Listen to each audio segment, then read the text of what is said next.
In a world increasingly reliant on cutting-edge technology, what happens when the very systems we trust the most fail us?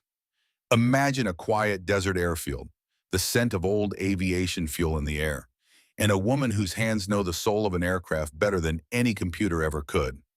This is Olivia Monroe's story, a journey where the whispers of the past don't just echo but rise to meet the challenges of the present, proving that true value isn't found in flashy innovation, but in the timeless courage and skill passed down through generations. Lady, you're in restricted airspace, not some air show for hobby flyers. The F-16 pilot's voice came sharp over the comms, crackling with disbelief and laced with sarcasm as he locked eyes on the small, aged civilian aircraft that had dared to cross the invisible line into military-controlled sky. It was a battered, low-flying relic, totally out of place. As the fighter jets closed in, preparing to escort or force her out, one of the pilots caught a better look at the fuselage. His eyes froze on a faded emblem, a symbol worn by time but unmistakable. Recognition flickered across his face. In a breath, the joke stopped. The tone shifted. Suddenly, no one was laughing anymore. Olivia Monroe was no ordinary pilot. At 40, she was a former Air Force officer, cut from a lineage of flyers that stretched across 3 generations. Her family name was etched into the legacy of American aviation. Her grandfather had flown top-secret missions during the Vietnam War, his record still sealed decades later. Her father had been a hero of the Gulf War, his name spoken with reverence and hushed tones by those who remembered. After completing her own service, Olivia had stepped away from military life, trading it in for the solitude of the Nevada desert, where she ran an aircraft restoration shop. Just her tools, and the planes of another era. She specialized in warbirds, ancient machines long retired from service and remembered only in books, museums, or old films. But to Olivia, they were anything but forgotten. Her most treasured project was a painstakingly reconstructed P-51 Mustang, a mirror image of the aircraft her father had flown during secret operations in the Gulf. She had spent 3 full years breathing life back into that aircraft, bolt by bolt, panel by panel. Every rivet, every dial, every curve of the metal skin had been restored to exact historical specifications. It wasn't nostalgia that drove her, it was purpose. In a world obsessed with drones, stealth jets, and AI-assisted flight, Olivia's work was seen by many as quaint, even pointless. She was dismissed as a fixer of antiques, someone out of step with the future. But Olivia saw things differently. To her, value didn't lie in sleek designs or modern interfaces. It lived in the soul of a machine, the way it responded to touch, the way it trusted the pilot to know every nuance, every vibration. It was about experience, intuition, and respect for the aircraft. Her hangar, situated at the edge of a quiet airfield, was a sanctuary. From there, she test flew each restored plane herself. On clear mornings, the sound of her Mustang's Meridian engine roared across the desert, stirring memories of an era when flight was a raw, visceral thing, when pilots navigated with skill and instinct, not computer prompts. She worked alone, more often than not, surrounded by spare parts, scattered manuals, and silence. There was no crew, no crowd, just Olivia and the stories embedded in the steel. And though the rest of the world had moved on, she found meaning in keeping alive a kind of mastery that was vanishing. Everything changed the day Olivia stumbled upon something she was never meant to see. She hadn't been looking for trouble, but in reviewing old radar data and monitoring local frequencies, she uncovered patterns, irregular flight paths through restricted zones, signals that didn't align with official activity. The more she dug, the clearer it became. Someone was smuggling hazardous materials through protected airspace. The operation was cloaked in layers of electronic countermeasures designed to fool radar systems, jam sensors, and slip past digital defenses unnoticed. The military couldn't catch them, but Olivia could. She didn't waste time seeking permission or trying to convince anyone. This wasn't a call for help. It was a call to duty. She knew she had something the smugglers couldn't hack or scramble, an aircraft with no digital fingerprint, nothing that could be tracked or manipulated. Her Mustang was pure analog, immune to the vulnerabilities of modern systems. It was a ghost to satellites and firewalls, and in the right hands, it was still lethal. As she prepared for flight, Olivia moved with deliberate precision. She traced her fingers across the Mustang's cool aluminum skin, inspecting every joint, every seam, as if reintroducing herself to a trusted friend. Each touch carried the weight of memory, of those who'd flown before her. The cockpit wasn't a seat, it was a place of communion. Sliding into it, she felt the embrace of a tradition that didn't rely on automation, but demanded total awareness, discipline, and respect. No safety nets, no backup systems, no voice in her headset warning of altitude or fuel. It was her alone, strapped into a machine built for war, trusting her knowledge, her instincts, and her conviction. The world had long declared people like her, and planes like hers, obsolete. But in this moment, in this mission, the old ways were exactly what was needed. When Olivia powered up the P-51 Mustang's engine, the thunderous roar echoed across the open desert like a spirit from decades past, a ghostly guardian rising to defend a future racing too fast toward forgetting. She had no idea that her choice to pursue a lead on a suspected smuggling route would soon become the turning point of a story that would shake the very foundation of how the modern fighter pilot community viewed their craft, their training, and their history.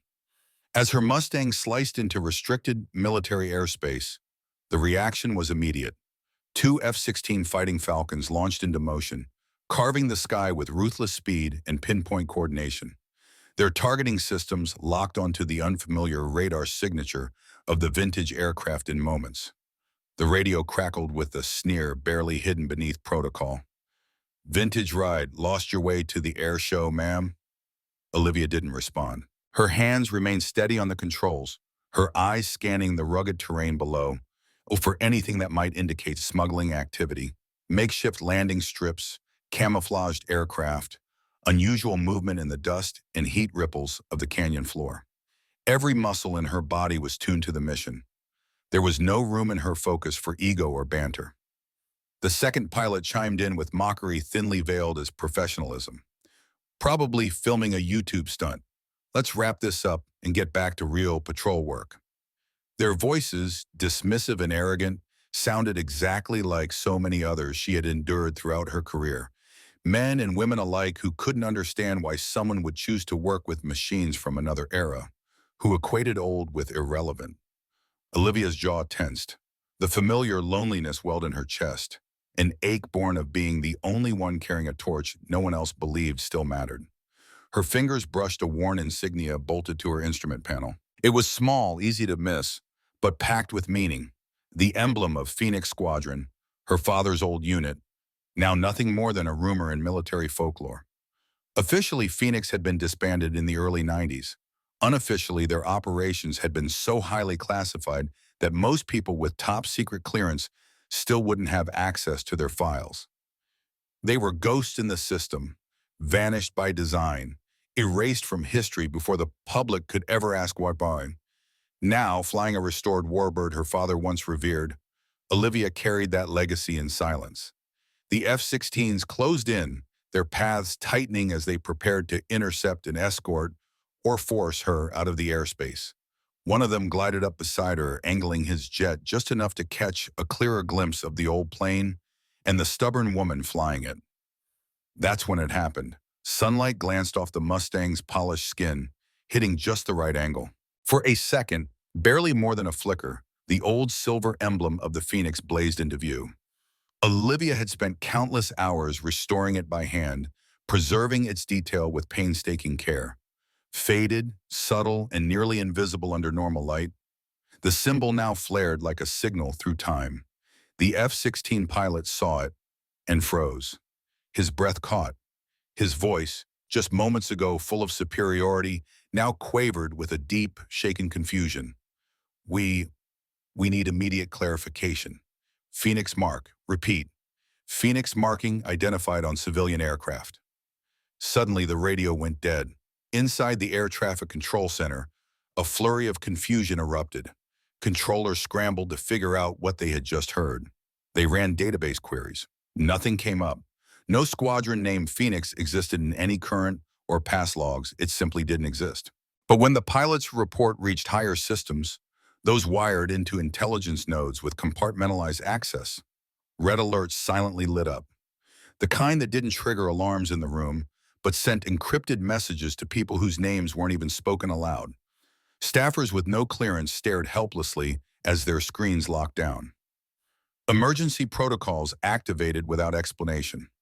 Within minutes, high-ranking officers were pulled out of meetings, lunches, and family calls. Secure lines lit up. Phone calls bounced from NORAD to the Pentagon to black-budget offices few even knew existed. Above the silent desert, the two F-16s now flew in an uneasy formation beside the Mustang. The pilots, just moments ago so confident in their control, no longer knew what to do. Their training had never prepared them for this. A relic of another time now soared beside them. Not just a machine, but a message. And they couldn't look away.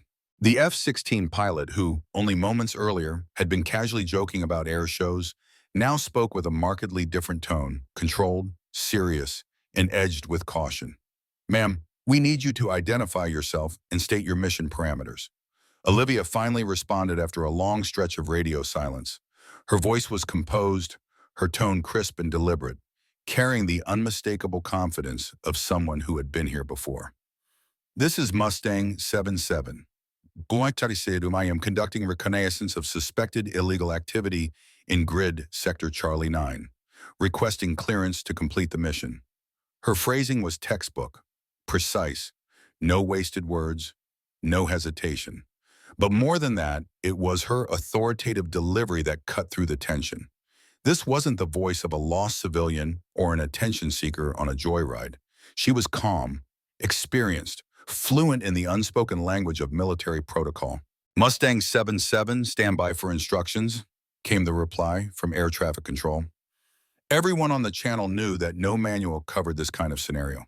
She didn't match any flight plan. She wasn't on any authorized roster. Yet something in her tone and the unmistakable sense that she knew exactly what she was doing stayed their hand. With no playbook to guide them, the F-16 pilots found themselves in an unexpected role, escorting rather than intercepting.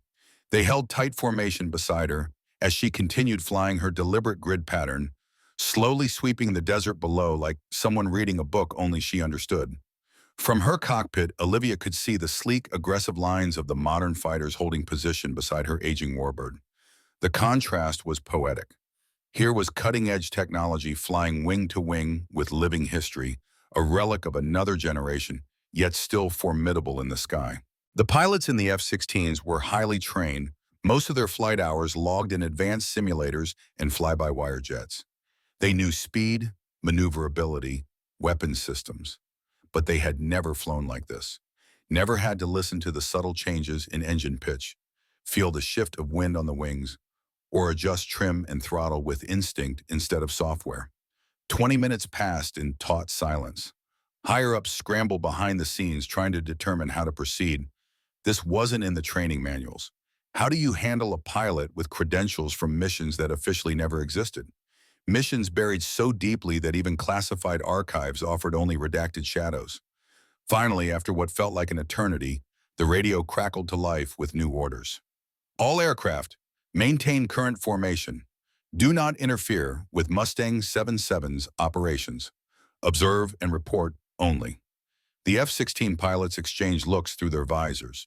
This was no routine breach. They had stumbled into something far more significant, something heavy with history and cloaked in secrecy. Inside her cockpit, Olivia allowed herself the smallest smile. They knew. Maybe not everything, but enough to recognize she wasn't just some ghost from the past. Her presence now meant something. The sky, which minutes ago had felt suspicious and resistant, had shifted.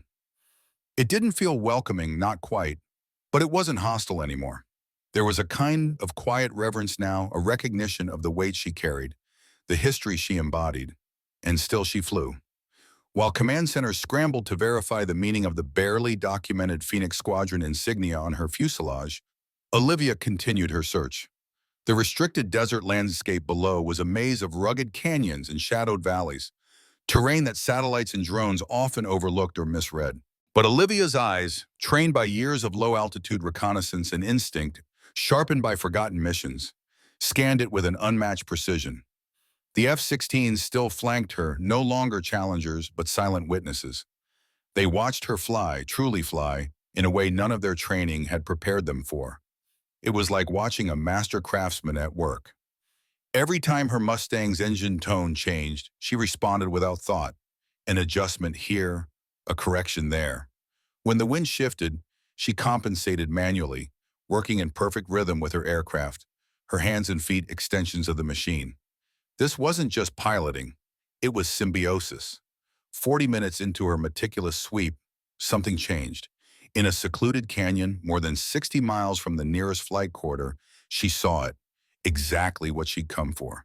The twin-engine cargo aircraft, though painted in civilian colors, moved in ways that made its intentions unmistakable. Its erratic, evasive flight pattern revealed a level of tactical skill far beyond anything expected from a legitimate cargo operation. It skimmed the Earth at dangerously low altitudes, weaving through valleys and ridgelines with practiced precision, using the natural terrain as a shield from radar. The route it followed cut straight through restricted airspace, aimed like an arrow toward the Mexican border. Olivia Monroe, flying her meticulously restored P-51 Mustang, had seen enough to know exactly what she was looking at. "Mustang 77 to control," she said crisply into her headset, her voice calm, efficient, and sharp with military discipline. "Target acquired. Civilian cargo aircraft, twin-engine, grid-reference Tango 47. Flight behavior consistent with covert border crossing operation." The reply from air traffic control was swift. "Mustang 77, maintain observation distance. Do not engage. F-16 units are being vectored to support reconnaissance." "Copy that," Olivia acknowledged, adjusting her throttle slightly to hold her distance. What happened next would prove more clearly than any theory or debate ever could why her old warbird had a place in the modern world. While sleek F-16 fighters tore through the skies toward her position, bristling with advanced sensors and avionics, the smuggling aircraft showed its hand. It activated a sophisticated array of electronic countermeasures, cutting-edge jammers designed to scramble radar signals and flood communication channels with white noise. As the jets drew near, their systems began to falter. Radar screens stuttered, showing phantom contacts where there were none. GPS units blinked with errors, throwing out conflicting locations. Communications broke down under waves of static and distortion. The F-16s, optimized for high-tech warfare, were suddenly flying blind, victims of their own dependence on electronic systems. But Olivia's Mustang, crafted long before the digital age, remained untouched. Her cockpit was filled with the steady hum of analog dials, mechanical instruments that couldn't be tricked, hacked, or jammed. Her magnetic compass pointed true north. Her airspeed gauge reported real-time velocity, and her altimeter gave her accurate elevation, unaffected by any electronic interference. She flew on skill and instinct, not code. "Control, this is Falcon Lead," came a frustrated voice through the comms. Captain Sarah Mitchell, Olivia recognized instantly. "We're getting hit with severe electronic disruption. Radar's unreliable. GPS is throwing ghost targets. We can't maintain contact." "Mustang 77, Control responded. "Are you affected?" "Negative, Control," Olivia replied. "Target remains clear on visual. Continuing observation." She maneuvered the Mustang into a tighter position behind the cargo aircraft, keeping enough distance to avoid being spotted, but close enough to maintain a clear line of sight. Her plane, vintage and unassuming, didn't provoke the same defensive response a modern fighter would. It let her blend in, ghost-like, in the vast desert sky. As she tracked the plane, Olivia called upon skills passed down from her father, an old-school reconnaissance expert. She documented every twist in the flight path, every change in altitude, every second of timing. These were the kind of meticulous details that ground teams could use to set up a coordinated interception. Evidence mattered, and Olivia made sure to gather it right. The smuggling aircraft pressed deeper into a region of canyons, tight, winding passages that demanded razor-sharp piloting and intimate knowledge of desert flying. Olivia studied its movements closely. Whoever was at the controls wasn't just any hired pilot. They were experienced, very experienced. The way the plane hugged the terrain, banking precisely into each canyon, using every contour to mask its signal, it was textbook military-grade smuggling technique. Then, around the 20-minute mark, everything shifted. The crew of the cargo plane had clearly caught on. Suddenly, it snapped into a series of aggressive, evasive maneuvers. Hard dives into narrow chasms, hairpin turns that would shear the wings off a less capable plane. The smuggler was trying to lose its tail. The F-16s, still fighting ghost signals and system malfunctions, were unable to keep pace in such treacherous terrain. Their speeds, usually a strength, now worked against them as they struggled to navigate canyons that demanded precision flying at lower velocities. But Olivia's Mustang? It was built for this. The P-51 had been born in a time when pilots relied on pure hands-on control. The aircraft was responsive, agile, and utterly mechanical. No fly-by-wire system to freeze, no electronics to deceive. Olivia stayed tight on the target's tail, dancing through the canyons like a shadow. Every move was deliberate, every adjustment smooth, every second guided by gut, memory, and muscle. And through it all, she never let the smuggler out of her sight. Olivia's eyes stayed locked on the shifting terrain as she guided her P-51 Mustang through the twisting canyons, the vintage machine responding to her hands as if it were a part of her. This was the kind of flying she knew intimately. Low, precise, instinctive.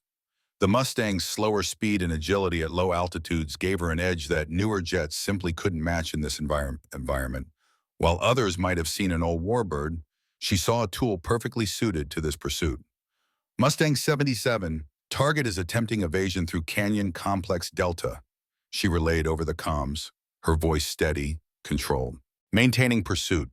Recommend ground units coordinate interception at exit point, grid uniform 9. Her calm report carried not just clarity, but a depth of tactical awareness that caught the attention of those monitoring the mission. Olivia wasn't just some relic hobbyist tagging along. She spoke like someone who had been through real missions, who understood the broader choreography of operations. Her words weren't just observations, they were strategy. The pursuit intensified. The terrain grew more challenging with each passing minute, but Olivia's focus never wavered. She threaded the Mustang through the canyons with razor-sharp precision, navigating passages so narrow that even test pilots would have hesitated. Yet she never lost visual contact with the cargo plane. Where one misjudgment could have meant slamming into rock, she maneuvered with the poise of someone dancing through the past and present at once. Above, the F-16s could do little but watch. Their advanced airframes were unmatched in speed and altitude, but here, in the winding chasms, those same features became limitations. They had to stay high, leaving the close chase to Olivia. "Control, this is Falcon Lead," came a transmission from one of the F-16s, the respect in the pilot's voice unmistakable. Mustang 77 is demonstrating superior low-level pursuit capability. Recommend we maintain high-altitude support while she keeps primary contact. It was more than a tactical adjustment.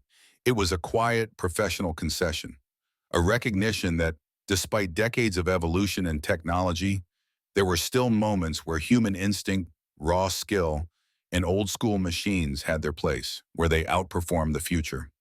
40 minutes later, at the exact grid Olivia had identified, ground units intercepted the cargo aircraft. Inside, authorities uncovered materials that posed a serious threat to national security, confirming her suspicions and validating her decision to act, even when many doubted the need. When Olivia finally touched down at the nearest military airstrip, her body ached from the flight, but her heart was calm, filled with the kind of quiet satisfaction that only comes from doing something that mattered.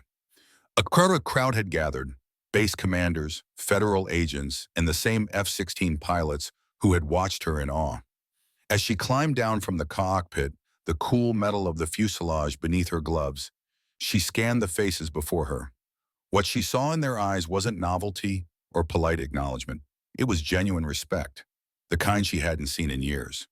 The young pilots who had scoffed at her arrival, mocking the Mustang's old bones and doubting her relevance, now stood at attention. Their gazes steady, their expressions filled with something deeper than admiration. They had witnessed something unforgettable. So had she. For the first time since hanging up her uniform, Olivia felt like she belonged again, not because she had proven anything, but because her experience and knowledge had finally been seen for what they were. Not outdated, Not ornamental, but essential. There were still things technology couldn't replicate. Gut instinct, intuition, the feel of the wind pressing against the wings. She hadn't just flown a mission, she had reminded them all of something they didn't know they had forgotten. In the days that followed, the Air Force made a rare public move. They issued a formal acknowledgement of Olivia's contribution to national security. But more than that, they announced that the Phoenix Squadron, once buried deep in classified files, would be officially restored in the military's historical records. The full details of their operations would remain confidential, but their existence and their impact during the Gulf War would now be recognized. To Olivia, that recognition meant more than any award or ceremony ever could, because it wasn't just her name being honored, it was her father's. His years of dedication, the sacrifice he had made, the missions he had flown without fanfare or fame, all of it was finally being seen. Not erased, not forgotten. The same pilots who had once dismissed her as a hobbyist began seeking her out. They asked questions about techniques their digitally assisted training had never touched. Manual flying, real-world instincts, the things that only experience could teach. And among them was Captain Sarah Mitchell, the lead F-16 pilot who had watched Olivia from above. Mitchell was the one who had made the initial sarcastic remarks, but now she stood before Olivia with a different demeanor, one marked by sincerity and humility. "Ma'am, I owe you both an apology and an explanation," she began, her voice steady but respectful. "I've been flying F-16s for 8 years, and honestly, I believed our advances in technology had rendered the older methods outdated and unnecessary. But yesterday, you outflew me, and you did it in conditions where my jet's technological advantages turned into liabilities." Olivia listened, genuinely appreciating the honesty in the younger woman's voice. There was no defensiveness, only professionalism and an openness to learning. "Captain," Olivia responded with calm authority, "your aircraft is extraordinary, one of the finest ever built for its intended purpose. But what you came to understand yesterday is something every pilot eventually learns. Not every mission calls for the same approach. Sometimes the tools that work best aren't the newest or the flashiest. They're the ones that make you rely on your instincts and your connection to the machine." That conversation became a turning point. Not long after, Olivia received an invitation she hadn't expected. Colonel Peterson, the base commander, wanted her to serve as a consultant for a new training initiative. The goal was to teach modern fighter pilots the kinds of fundamental flight skills that didn't rely on automation. Skills that had once been second nature to pilots like Olivia, but were now rarely emphasized. "We've come to realize something critical," Peterson explained during their meeting. "Our dependence on automated systems has created weaknesses in ways we didn't anticipate. When those systems fail or are compromised, our pilots need to fall back on skills your generation treated as basics." Olivia accepted the offer, feeling a sense of purpose she hadn't known she was missing. Sharing her knowledge with the next wave of aviators felt like a way to give back, to protect them by giving them tools they hadn't known they needed. Her first training session took place in a hangar where her restored P-51 Mustang stood side by side with sleek, cutting-edge jets. The contrast was visually stunning, one a relic from a bygone era, the others masterpieces of modern engineering. But Olivia didn't see competition between them. She saw continuity. And as the group of 20 young pilots gathered around, she began to teach. "This aircraft taught me something no computer ever could," Olivia said, her hand resting on the curved metal of the Mustang. "Flying isn't about managing systems. It's about building a relationship with your machine, with the air around you, and with your own instincts. That's where your safety and power come from." She led them through lessons in reading the sky without relying on instruments, watching cloud formations, wind movement, subtle shifts in light. She taught them to recognize engine performance by the tone of its hum and the vibrations in the frame. She showed them how to navigate using the terrain, landmarks, and sun angles when satellites weren't an option. These weren't just backup methods. They were the foundation of true flight mastery. The young pilots were curious, engaged. They asked sharp, thoughtful questions about manual procedures, what to do in electronic failure scenarios, how to maintain control with nothing but raw skill and judgment. Lieutenant David Chen, one of the youngest in the group, raised his hand with a question that clearly came from a place of both curiosity and uncertainty. "Ma'am," he asked, "how do you stay confident up there when there are no systems backing you up?" Olivia smiled. It was a question she'd once asked herself many years ago, sitting in the cockpit beside her father. "Lieutenant," she said gently, "the best backup system you'll ever have is deep training and an intimate understanding of your aircraft. When you know your machine inside and out, when you feel what it's doing and why, you don't need a computer to tell you what's happening. You'll already know." Word spread quickly. Over the following weeks, more pilots were brought in from various squadrons. The program grew in both scale and reputation. What began as a one-off experiment became an essential component of pilot development. Olivia's workshops became a required stop for those transitioning to new airframes or preparing for complex missions. Her emphasis wasn't on replacing modern systems, it was on supplementing them with intuition, reflex, and experience.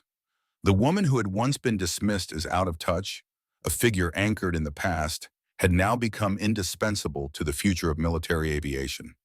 She wasn't teaching nostalgia, she was teaching resilience. Her P-51 Mustang remained parked at the training hangar, a symbol of enduring lessons and a reminder that not everything old had lost its relevance. In a world dominated by algorithms, sensors, and satellite guidance, Olivia's message stood out. The heart of flying still resided in human skill. The techniques she taught, rooted in observation, awareness, and an almost spiritual understanding of flight, became a shield against threats that technology couldn't always counter. Her story resonated far beyond that single base. Across military aviation circles, Olivia Monroe became a name associated with wisdom, grit, and the understanding that true innovation isn't always about forging ahead at the expense of what came before.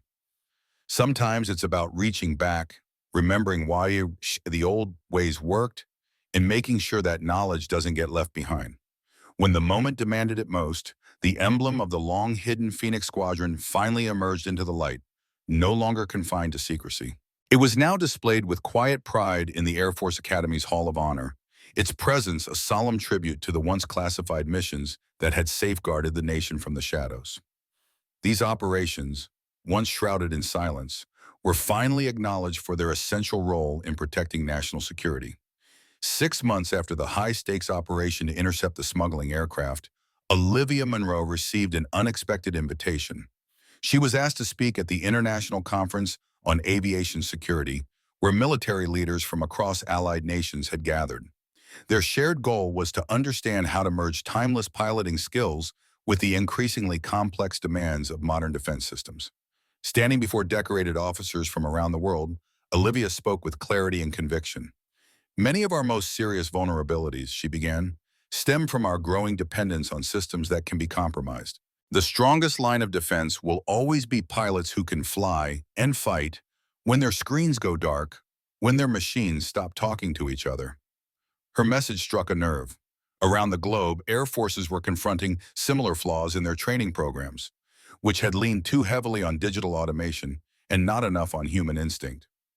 Olivia's insights weren't theoretical, they came from lived experience in the skies. As a result, her role as a consultant expanded well beyond teaching the basics of flight. She was soon asked to develop courses in tactical reconnaissance and low-altitude navigation, skills that had made all the difference when she had tracked the smugglers through difficult terrain under hostile conditions. The very aircraft, once dismissed as nothing more than a relic, the P-51 Mustang, rose to prominence again under Olivia's guidance. No longer just a museum piece, the Mustang became a symbol of resilience and intuition, central to a new training curriculum that focused on tactile flying, instinctual reaction, and real mechanical know-how. This wasn't about nostalgia, it was about survival. During one training operation that would later be remembered for its startling outcome, a simulated electronic warfare attack shut down all onboard computers, navigation systems, and communication equipment across an entire training squadron. Chaos ensued, but there were a few who completed their missions flawlessly, the ones Olivia had personally trained. They had learned how to navigate by landmarks, how to read the air, how to listen to the engine and feel the plane's response through their hands. Lieutenant Colonel Martinez, who supervised the drill, watched the aftermath with a mix of humility and awe. In his later report, he wrote, Olivia Monroe reminded us that the sky belongs to skill, not just software. But Olivia didn't crave recognition. She never chased medals or headlines. What mattered to her was the knowledge that a new generation of pilots was learning to think differently, sharpening instincts, building confidence, preparing for scenarios that might not even exist yet. Back in her hangar in Nevada, where sunlight streamed through high windows and dust hung in beams over wings from another era, Olivia continued her quiet work. Surrounded by both vintage planes and state-of-the-art simulators, she built bridges between the past and the future. Her students didn't just learn to fly, they learned to trust themselves, to be aviators who could improvise when systems failed, who could feel their way through the storm instead of waiting for instructions on a screen. Above her workbench hung two photographs.